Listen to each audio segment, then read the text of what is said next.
Alrighty, I see we've reached enough of a critical mass to get started. My name is Tyler Doremus. I lead AngelList New Exclusive Capital Marketplace Limited. I'm excited to host this year's AngelList Fall 2024 Demo Day webinar. Thank you all for joining us. Before we dive in, let's cover a few housekeeping items. First, this webinar is being recorded. We'll send out the recording later this week and post it to the F24 Demo Day data room, so you can revisit any part that you find particularly insightful or helpful. Second, we've received questions in advance we will address throughout the session. Please feel free to submit any additional questions via the Q&A feature on Zoom, and we'll do our best to answer as many as possible. As many of you know, Y Combinator is transitioning to a new schedule of 4 batches each year, which allows for more frequent opportunities for founders to participate in YC and present their companies at demo days. This fall 2024 batch is a significant step in that direction, reflecting YC's commitment to supporting innovation year-round and providing investors with increased access to these potential groundbreaking startups. For F24, we've decided to participate by offering the funds exclusively through Limited, first being more widely available to the public. And as a reminder, Limited is currently restricted to qualified purchasers. For those new to YC, the Demo Day Fund opportunity, at the end of YC's Accelerator program, YC holds demo days where participating founders pitch their companies to a curated group of investors. Demo days are typically closed to the public. However, AngelList has the unique opportunity to collaborate with esteemed YC alumni and former partners, providing you access to the YC companies throughout our structured Demo Day funds. The Demo Day fund setup not only diversifies your investment across multiple funds, but also allows you to benefit from the expertise of these fund leads. Today's webinar is a chance to hear directly from our accomplished fund leads, Ben, JJ, and Rich. They are all YC alumni, successful founders, and seasoned investors, bringing a wealth of knowledge and strong track record to building and investing in high-growth startups. Our goal here today is to give you a deeper understanding of their investment philosophies, their approach to identifying promising startups, and the unique advantages of investing through Demo Day funds. Thank you, Ben, Rich, and JJ, for joining us today. We're all eager to hear your insights and learn more about your investment strategies and approaches.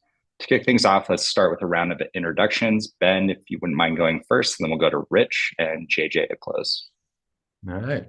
Hi, everyone. So I'm Benjamin. I've been running Demo Day funds since 2017. So this is going to be my 7th Demo Day fund on the AngelList platform. Let's see, I was an early participant in Y Combinator. In a pre-career, built some of the early high-frequency trading systems. And then among other projects, I was behind the Pebble smartwatch. Strategy-wise, really focused on building large, diversified portfolios. Our goal isn't just to deliver YC level returns, it's do so in a more predictable fashion, essentially giving you a lower unit of risk or lower variance than you'd get for the smaller portfolio. From a quantitative perspective, this is essentially taking advantage of the skewed, the Pareto distribution of the power law distributions that you see stage returns, which really means that as a kind of optimal strategy, if you think about that, the small number of winners are driving the vastly disproportionate amount of value to your overall portfolio. If you increase your portfolio size, you increase your probability of netting those winners, and actually you end up improving the expected value. So that's kind of the theory behind what we do. In practice, we invest in about 70, 80 companies each batch. We are the most prolific investor in Y Combinator in any given batch, second really only to Y Combinator itself. Our TVPIs for our oldest funds, so from 2017, 2021, that's the metric that you as an LP receive. Their rank in the upper decile. So essentially, according to PitchBooks, we outperform 90% of benchmarked venture funds. Team-wise, we have a team of 5. 2 partners beyond myself are Yotam Rosenbaum and Eric Michikowski.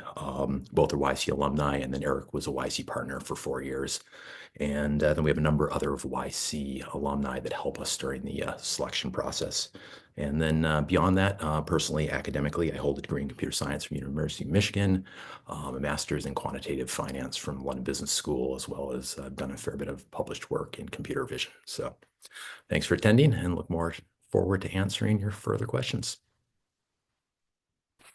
Cool. I'm Rich Aberman. I went through YC in 2009 after dropping out of law school to start WePay, a payments API company that I spent over a decade building.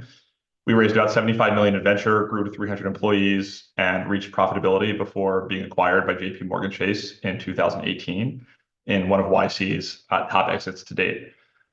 After the acquisition, I spent 3 years at Chase as managing director of their SMB payments division before returning to YC as a visiting partner in 2022. I spent 2 years there, 4 batches, as a visiting group partner, where I invested in over 150 companies spanning fintech, dev tools, vertical SaaS, digital health, AI, really across the board, and even some deep tech, climate, therapeutics, and space. This is my third demo day fund. I've personally invested in over 100 early stage companies and funds. And I'm currently also at Open Core Ventures, a venture firm that starts commercial open source software companies around popular open source projects. I think you're going to see a similar investment philosophy. I saw one of the questions come in at Q&A across the three of us. I think all of us are kind of category agnostic. YC itself is category agnostic, and it's hard to predict where the winners will be in any given fund. And so I think you kind of have to be across various sectors and philosophies. Very founder focused with 3 months of signal on any given company. It's still very, very early in their journey. And so the one kind of unifying theme is that the best founders tend to build the best companies. And so we're all on the hunt for the top 10% of founders throughout the batch. Trying to think what else would be helpful. I think the big debate and the big difference you'll see between us is like, what's the optimal number of companies to invest in per batch? And I think we'll all agree that you need a certain coverage of the batch, given the limited signal that you have this early in the journey, to make sure that you have kind of critical mass in the portfolio to make sure that you have a reasonable chance of snagging the big winners. By definition, the smaller number of companies that you invest in, the larger the risk, but the bigger return. And so I found my sweet spot to be roughly 10% of the batch. Historically, that's been about 25 companies. I think now that we're doing 4 batches a year, the batch size will be a little bit smaller. And so I'm guessing 15 to 20 companies on average in these smaller batches. Well, hey everyone. Hey everybody. I'm JJ. This is now my fourth demo day fund that I'm excited to be back for. So former entrepreneur, now I'm a full-time investor, and for my other work outside of the demo day fund program, I've raised hundreds of millions of dollars. For demo day funds, this is my fourth one. And I'm excited, it's now been long enough to have my first fund starting to show returns with a few Series A's and liquidities events. Like Rich, I was a visiting partner at YC for a few batches for the S22 and Winter 23 batches. While I was there, I advised and invested in over 120 companies across dev tools, infrastructure, hard tech, bio, mentored them and helped them raise over $200 million in funding. I think it helps me really deeply understand not just the YC program and how to get into deals, but also how YC picks. And it's helped me. I'm regularly told by YC companies I'm one of the top rated investors in the database, and often get referred to other founders because of my technical ability to help them, and both with tech and business problems. Before I worked at YC, I co-founded Way Up from the Winter 15 batch as the technical co-founder. We raised over $40 million from tier one VCs, helped millions of early career professionals find jobs, and we exited in 2021, and that was when I joined YC. My background is actually combo, both engineering and business. So I studied international studies and business at Penn, and immediately afterwards went to be a management consultant at McKinsey before then starting my company and actually learning how to program and developing my expertise in data and technical tools. I've been angel investing since 2019, and some of my angel investments include early checks into Ramp, Retool, DBT Labs, High Touch, and others. I think like both Rich and Ben said, YC on average, there's a big pool of startups out there. YC almost always on average is going to be the best, even if prices are a little bit higher. It's hard to beat the fact that any founder or most companies you pluck out of YC are going to be better. And in this game, the one winner is what you need to return the whole fund. So it is much more important to be in the one or two best deals, even if it's at a high price, even if you have a bunch of losers, because that's what's going to make a fund do really, really well versus just medium or not return at all. My investing philosophy is similar to what the others have said. We're category agnostic, except insofar as it says something about how the founders choose and make decisions. usually invest in 10 to 15% of the batch. So in the past, that's been 25 to 40 companies. For this batch, it's probably going to be closer to 15 to 20. But as we've said, this is the first time YC is doing a batch like this, so we'll have to see as we get started. Awesome. Appreciate you guys walking us through your backgrounds and a little bit more of your approaches. Very helpful. We have some Q&A that we'll go through that was pre-submitted. And then if there are any other questions, feel free to use that Q&A tool within the webinar, and we'll make sure to answer those. First one is, what is the typical / average length of return for a demo day fund cohort? And we'll kind of field it to all the leads and see kind of what your answers are. Cool. I can jump in on that, but I guess I want to trail off something that JJ said, or that hasn't really been added in here. We all are highly ranked investors within inside the YC ecosystem. The challenge when you get to YC, so they are great companies. There's going to be a percentage of top companies that are actually going to be very difficult deals to get into. Maybe they can go on the market for 24 hours and be gone. And the reason that you invest through individuals like Rich, JJ, and myself is that we have the reputation, we have the relationships so that we are able to actually get allocation in there. And that's what really distinguishes the demo day funds and this particular thing from other ways of getting exposure to YC. So to get into the questions about what are we looking at timelines? So on average, the exit timelines, if you look historically back for Y Combinator companies, for the top companies, say top 60 companies around there, tend to be on average 8 years. That doesn't include companies like Stripe, which are now going on for, about 15, 16 years at this point in time. But I'd say more distinguishing factors, if you look at it, I think about 58% of those large exits happened between 2020, April 2020 and April 2022. And that's when the interest rates were dropped down to historical lows as a result of the COVID relief package, which taken away around here is, it takes a good 4 or 5 years to grow a company till we're at the point that it's a saleable entity. From there, then the decision is going to be made in the company is, are we more productive staying private, or is it time to seek for a liquidity event? But also along that lines is you're going to choose the time when it's most advantageous to sell the company, and that's in the investor's interest. So, timing, what you really need to be thinking of is you're going to have a period of growth, 4 to 5 years onwards, and then you're looking for that next window when markets are very good. And that's when you're going to see everyone out there, every VC deciding that it's time to take profit, every customer deciding to take a profit. And then underneath that, it's going to be a little more, opportunistic with the companies, what's their specific scenario and otherwise. So give you a little more flavor about that. But, 8 to 10 years is probably the good kind of metric to keep in your mind at this point in time. Yeah, I think I was going to say the average historically is 8. I think there's tailwinds that are going to make that go, or headwinds, depending on how you look at it, will make that timeline go a little bit longer. I think there's more availability of private capital today than there was over the past 20 years of YC. I think the FTC and antitrust is making it harder to exit to some of the bigs historically that have gobbled up in pretty large acquisitions. And to Ben's point, it's impossible to anticipate what exit windows are going to be 8 to 10 years from now. So I think 10 is sage wisdom historically. I would say it's going to be 10 plus going forward, but impossible to tell with any kind of granularity. I don't think I have anything else to add. I would agree with those windows exactly. It's not a short-term investment is the short version.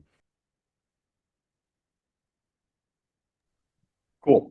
We have some other questions coming in. We'll go through the pre-submitted and then get to some of the ones that are coming in through Q&A. The next one, which would be interesting to kind of hear a little bit of a deeper level from each of you all. What is your selection criteria for each company that you're investing in?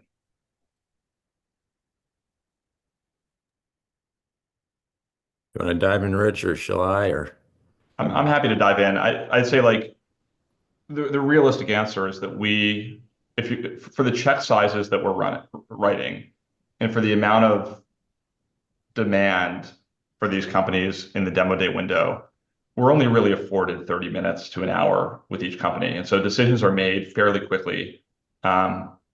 And with limited signal from those meetings, I think there's a lot of work done in the background to scout the batch pre-demo day, and to kind of do back channel references to the extent it's possible. And through all that, what we're looking for is companies that have pedigreed, high slope, ambitious, energetic founders that have found a way to show lots of momentum in the 3 months that they've been at YC. And that momentum could take different forms. It could be investor momentum, I think, for the most superficial signal. But founders that are greedy about revenue, are obsessed with growth, are kind of fierce nerds, as PG would call them. And that's really the criteria. There's a saying at YC when I was a partner, which is you can't try to be too smart or overthink these things. You got to acknowledge the environment that we're in and the amount of signal that we have in each company. And I think that's the reason why you see the three of us tending towards slightly larger portfolios in each batch, is because you can draw a line and say, okay, this is probably the bottom 50% of the batch or the bottom 75% of the batch, but it's kind of hard to get more precise beyond that.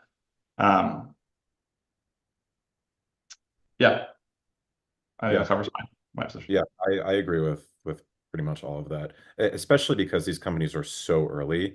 One of the things that's important is just because the company is working on a specific idea, you can't evaluate the company on that idea alone, because many of the best companies coming out of YC pivoted. Like just as examples, Retool and Brex, both by demo day, were the bottom 10% of their batch. Brex had shifted to credit cards just before demo day, and Retool didn't figure out their product until well after demo day, and obviously now are two of the top companies come out of YC. So and I know the others focus a lot on the founders. Do they have grit? Are they persistent? Are they going to keep going no matter what, so they can kind of wiggle their way out of pivot hell to eventually find something that clicks? Smart, articulate, thoughtful. As much as 30 minutes one time doesn't seem like a lot, with the amount of pre-work we all do and the number of calls that we've done, you sort of begin to be able to get a sense pretty quickly. And information moves around quickly enough that as a deal starts to come together, we usually are able to know who's going to be doing well in the batch, both in terms of performance and fundraising, while still being some of the first to invest. And like, at least for me in previous batches, like I've co-invested with First Round, Sequoia, Thrive, Matrix. I know the others have too. The reason we're able to do that is because we do all this pre-work and then have a sense pretty quickly from talking to companies, is this a deal we're going to do?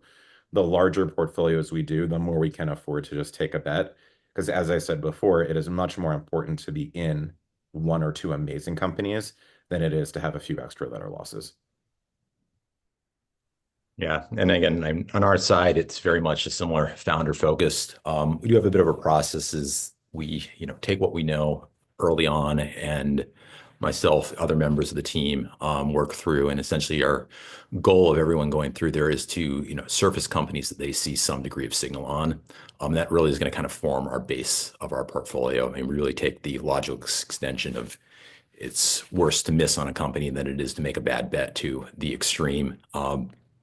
So we set that base portfolio, whatever signals are coming in there, but then also kind of from a portfolio perspective, we are looking at what are the different vectors of risk that you are kind of placing a bet on.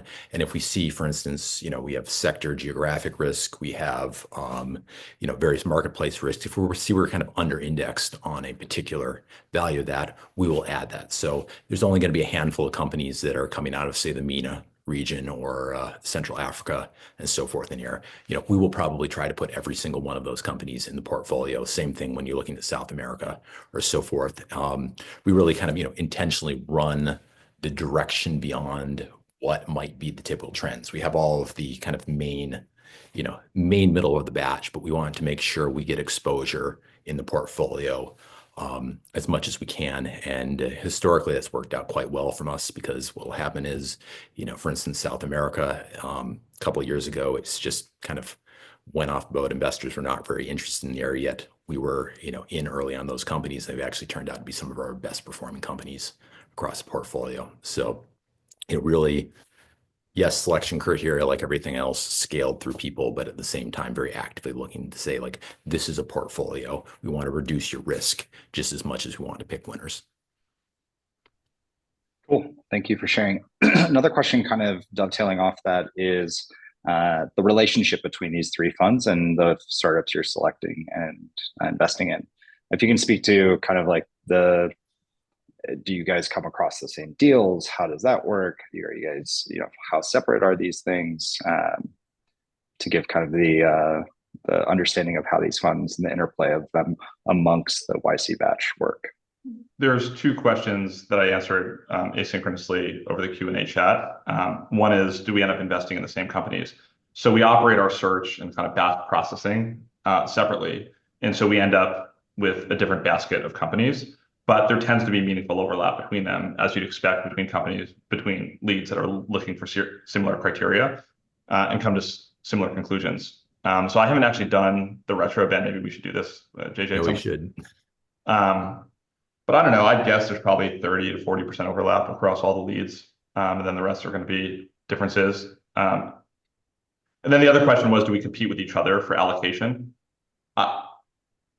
It doesn't really operate like a zero-sum game. Like, given our relative check sizes, it's rare that a founder will be like choosing JJ, Ben, or Rich versus the other one. I think for the hotter deals, we're all kind of making the case as to whether they should accept our check or not, and I think they're each considered differently. I know, JJ, we compared notes on this at some point, and we often win. We usually both get in when there's a deal that we want to get into, and we're probably split 50-50 when a founder kind of chooses one over the other.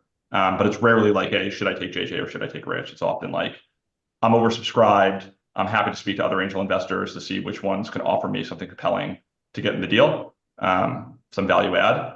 And sometimes my background and story will resonate, sometimes it won't. But I think to Ben's earlier point, what you're investing in is our ability to kind of sell our backgrounds, reputation in the community, and relationships to get into most deals that we're trying to. Yeah, I would say YC companies don't think like you are thinking of us as demo day funds because this is how it's presented from, and it makes sense in this package.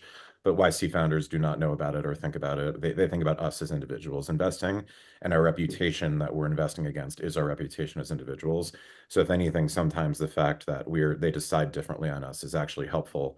Where like if one of us is having a hard time getting into a deal and the other one's already in, we're able to pull each other in because we all know and respect each other. And that results in, even if one of us, if all of our check sizes are getting cut down for the LP who invested in all of our funds, you actually are getting bigger checks than any one of us is individually because all of us, for the companies that we all like, we're all able to get in. I've never once had a situation where someone decided to take me over one of the other two because they were pitting us one against another. Yeah, I mean, I would certainly term this as a team sport between the three fund leads here. And, when you do get overlap, I think it's very much, in benefit because it does mean we collectively have an opinion that this is, a deal we should be getting into. And at the same time, we also do have, not even necessarily differing opinions, but there is only so many companies that you can talk to in this given batch or directions or bits of information. And so, Rich may come along or has in the past come and said, hey, check out this company. And we've, been deployed by that point in time or haven't been able to get allocation here, but, he took the lead. So, it really, I think collectively investing in these funds, you end up with a very, broad and well thought out footprint within the YC batch. Great. Another popular topic that's been addressed between a few questions is AI and how startups are going to kind of approach the platform shift. If any of you could speak to some of the risks associated with these small companies going after large markets that potentially could be gobbled up by the incumbents, and how kind of YC AI startups are going to differentiate and how you think through selecting those companies. This is where the founder stuff we were talking about matters so much. It is totally unknown. AI, as much as it's different in many ways, is also not that different than anything you could have looked at in the past, where we'll stop startup doing X from getting gobbled up by Y, and then they either end up doing a great job, they overtake the big company, maybe they sort of end up pivoting at a 45-degree angle and invent a new category where there was nothing before. That's why you invest in founders who are really gritty and talk to customers and figure out the need where there wasn't something before. I'm not, it's impossible to know exactly how they go. I will say from all of the AI startups I've seen and invested in over the past year, the companies that tend to just be put out overnight by OpenAI or similar are often the founders who are really not thinking defensively about their business. And that's something that I'm pretty sure all three of us consider pretty deeply when we're thinking about investing in a company. It's not just is the idea good, because as we said, they can pivot, but it's what does their having selected this idea say about their ability to think strategically from a commercial standpoint. And if there's a company that their whole thesis behind their business is, well, we just don't think OpenAI is going to do it, but if they did, we're out of business.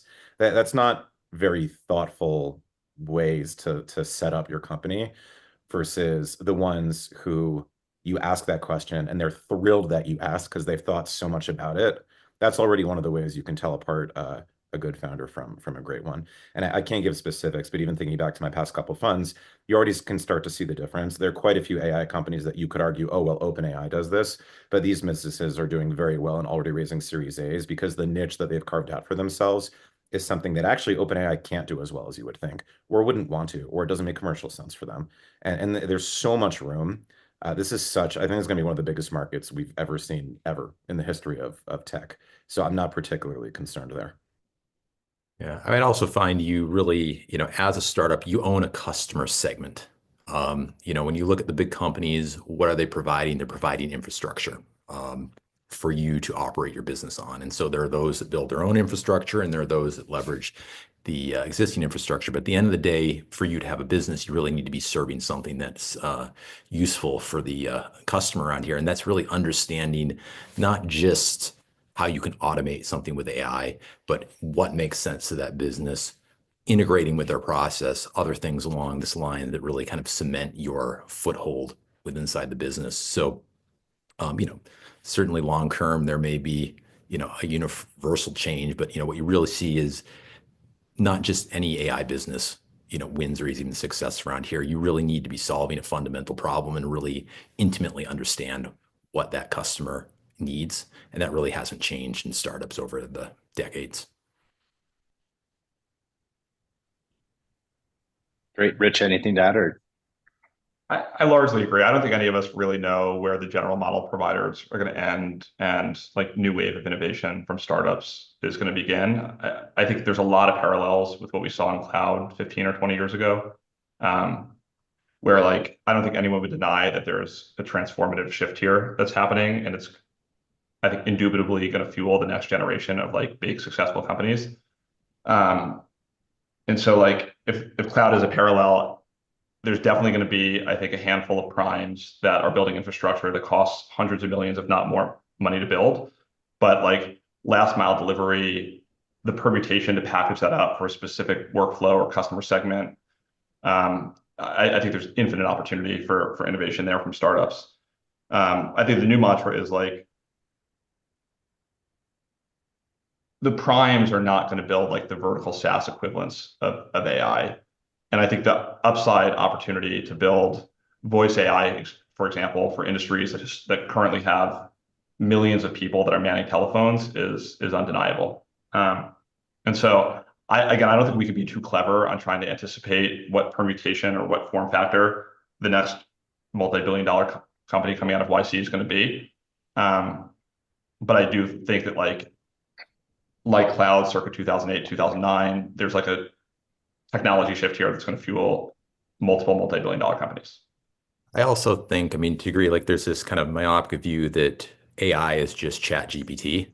Like there are so many niche areas. If we look at last batch, we had companies building data centers in space, really to be able to service the power needs for AIs, a whole level of kind of infrastructure layers that kind of would exist below what you see as well. At the same time, companies that were really focused on taking things that you would do in the physical world, say for wet lab experiments in science, and essentially encoding it and running it on silicon. This all falls underneath AI, but the kind of diversity and breadth with which these are, companies that are tackling I think the chemical one was doing $6 trillion is, a market that they could address, with inside that space. We're just re-engineering and fundamentally changing the base way that these industries do business, develop novel enzymes, novel chemicals, and so forth. So, it's not, when you go into YC, you are not just getting a chat bot for X. You are getting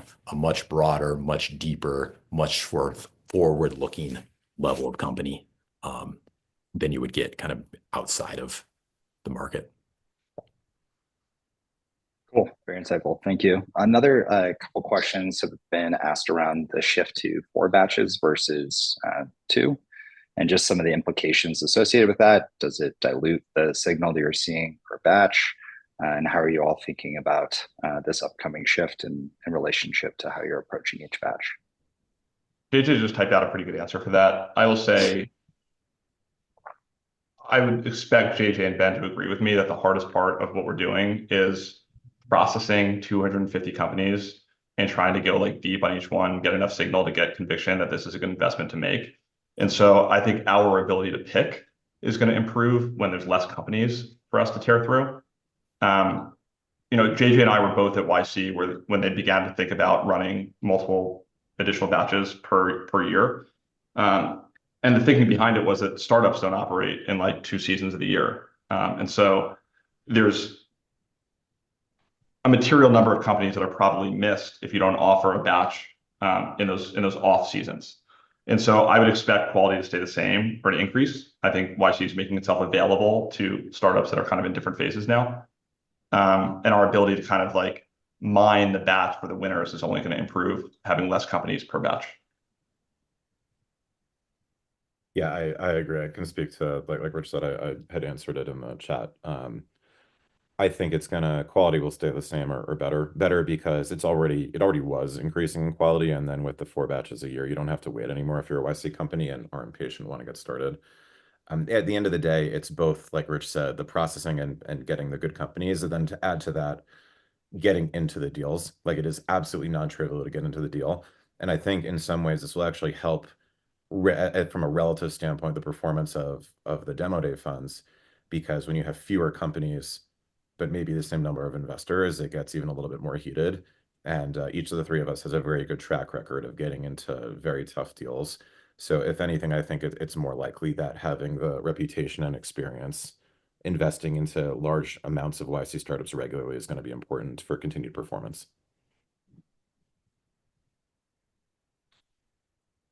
Cool. Moving on to, we've got a couple more and then we'll close things out. In relationship to partners, how key are partners to the success of YC companies? How does a YC maintain partner quality? How does YC maintain partner quality if the best ones leave to raise funds? I don't think the best YC partners generally leave to raise funds. If you look at the last 3 partners that were made at YC, it was Pete Kumin, Tom Blumfield, and David Lieb. Like, these are I think the quality of partners is only going up over time. These are world-class folks. I'll say, like, how key are they to a company's success? I think the partners, and by the way, if you look at the tenure of some of these partners, Michael Seibel, Dalton Caldwell, they've been around for a long time, and for good reason, because there's no other place on earth where they're going to get such a high concentration of high potential founders that are like coming in through like a self-serve pipeline. It's like a pretty remarkable position for these partners to have. But any one of them will tell you, like, you can't take a shitty founder and have them build a great company, and you take a great founder with a mediocre idea, and they're going to find a way to build something big.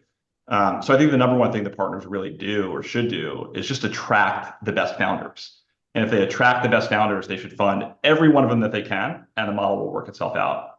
And I think a big part of YC now offering $500,000 as part of its standard deal, expanding to 4 batches, increasing batch size, is just an acknowledgement that this model works. It's like, if a founder has the right profile, and the partners can still afford to give them personal attention and a good experience, YC as an institution is going to make a lot of money.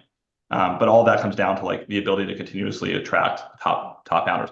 If they do that, I don't think there's much surgery the partners need to do on any given company. They need to put them in a competitive environment. They need to push them to like achieve more than they think they can. They need to give them the tools that YC makes available. But I think there's no magic behind the partner's ability to like make a bad founder good or a good founder bad.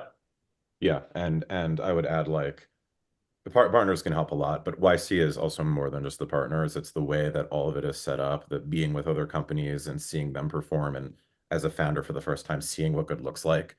The internal database, both in terms of other founders' advice, but even the official YC advice, and how to do this laundry list of things that you don't think about until you start a company, all this like nonsense you have to take care of that there are best practices on. To the question about starting funds, I think an important thing to note is that the average YC partner, pretty much all of them, I would say, like, don't think of themselves as and don't really want to be VCs. And so it actually isn't sort of a paradigm of, oh, why am I at YC? I could go start my own fund. Like, it's not really how you think. It's a different job than that.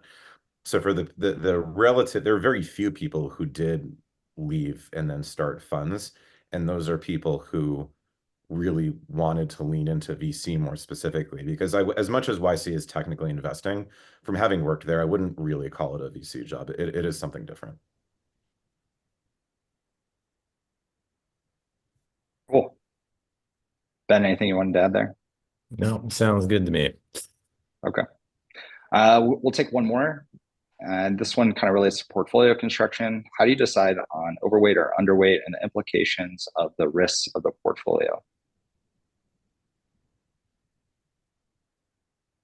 So, I mean, on our end, we write a standard check size across all of our portfolios. Raise a certain amount of money, set that check size, and then that determines the total number of companies within our portfolio.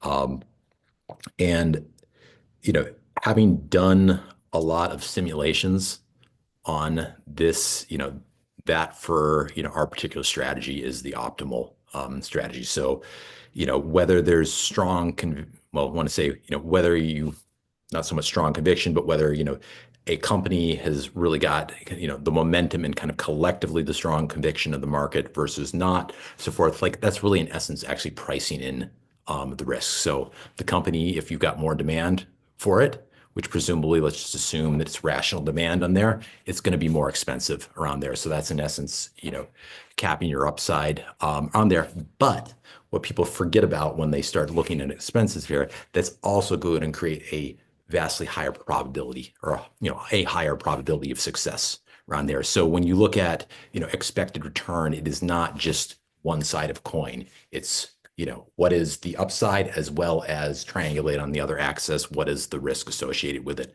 And so markets actually tend to very efficiently price this stuff, even at the venture side of things, which, generally from the outside seems very opaque, but it actually kind of makes sense at the micro level.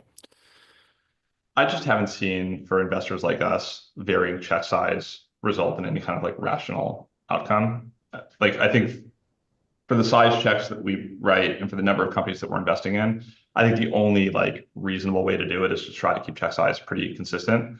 Where I've seen different check sizes work is top tier VCs that spend an extraordinary amount of time with a limited number of companies and will maybe invest in 1 to 4 companies a batch, and they have a certain ownership target that they're trying to achieve, and so they'll flex check size to whatever it needs to be in order to make sure that the ownership amount that they're targeting based on what the valuation of the company ends up being.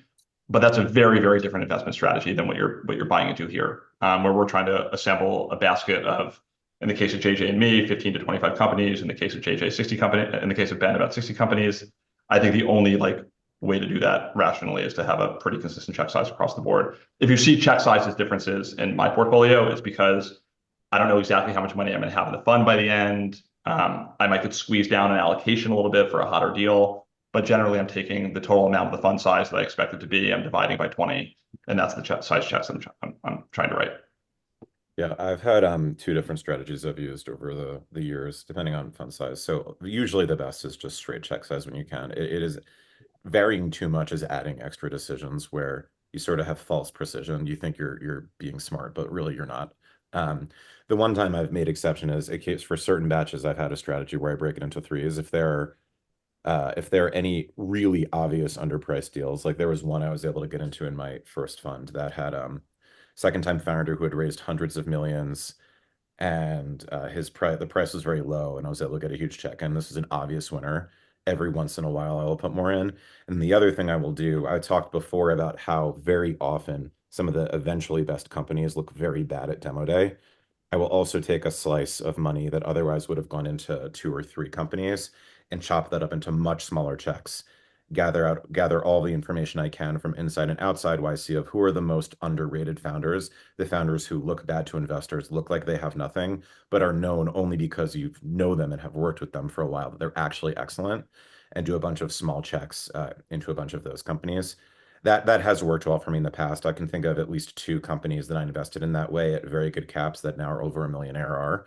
But it depends. And usually once I know the total fund size, I decide on whether it's going to be straight checks or whether I'll set aside a little bit for underrated founders. for this batch, given it's a new type of batch, there's never been a fall before. I'm inclined to keep it a standard check size. Yeah, I also think, I mean, just riffing off of Rich there, when you look at kind of the mindset of that I need to get a certain check size or so forth in there, you end up actually passing on a lot of very good deals out there. You really need to understand that, from a broad perspective, any one of these companies can be the winner. Just sussing out those that are slightly more likely or, significantly more likely to make those, run the full course. Cool. There's a couple other questions, but I think a lot of those are administrative. We can handle those separately through each of the fund leads, or you can reach out directly to me or the team at demoday@angellist.com. So we'll wrap up here. Thank you, Rich, Ben, JJ, for sharing your backgrounds, insights, and answering all the questions. It was super helpful and insightful. A big thank you to everyone who tuned in today. We appreciate you taking the time out of your busy schedule. And as a reminder, we'll send an email later this week that'll include an overview deck and a recording of today's discussion that'll be in the F24 data room. So you could go to Limited today and check out that area to see all the information around these opportunities and get linked into the closing flow. You'll find the data room also will have individual contact information for all the fund leads if you want to reach out directly. Please keep in mind that these funds have historically become oversubscribed quickly, and certain funds may stop accepting new investors before the target close date, which we're looking at November 22nd. Investments will be accepted until the funds reach capacity or until the 22nd, whichever comes first. And again, if you have specific questions, you can reach out to our team, demoday@angellist.com, and we'll provide tailored thoughts and insights and direct your question to the right owner. And really appreciate it. Thank you all, and have a great rest of your day.